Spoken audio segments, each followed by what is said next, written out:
Have you ever wondered how your computer connects to a website before any data is sent? Before a single web page loads, something called TCP quietly does its job. Let's break it down using this simple diagram. TCP stands for Transmission Control Protocol. It is a communication rule that makes sure data sent over the internet arrives correctly, in order, and without loss. TCP works like a phone call. You don't start talking immediately. First, both sides make sure they are ready to communicate. This diagram shows how a client, which is your computer, and a server, which is a website, start communicating. This process is called the TCP three-way handshake, and it happens in 3 steps. First is SYN. The client sends a SYN message to the server. SYN means synchronize. This message is the client saying it wants to start a connection.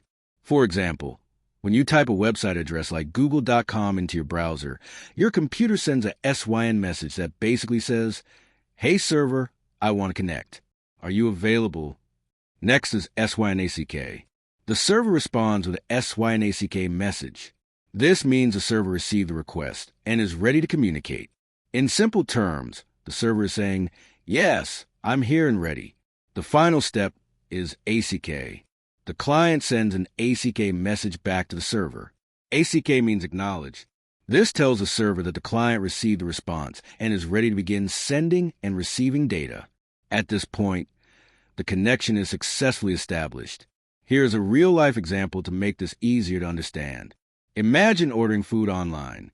First, you open the app and check if the restaurant is accepting orders. That is like the SYN message. Then the restaurant confirms it is open and ready to take your order. That is like the SYN-ACK. Finally, you place the order, confirming you are ready. That is like the ACK. Only after this process does the actual food preparation begin, just like how data transfer starts after the TCP handshake. TCP is important because it ensures reliable communication. It makes sure data is not lost, arrives in correct order, and reaches the correct destination. Many common internet services, such as web browsing, emails, and file transfers, rely on TCP. So the next time a website loads on your screen, remember that TCP had a quick conversation behind the scenes to make sure everything works smoothly. Like, subscribe, and comment if you'd like to see a video explaining TCP versus UDP.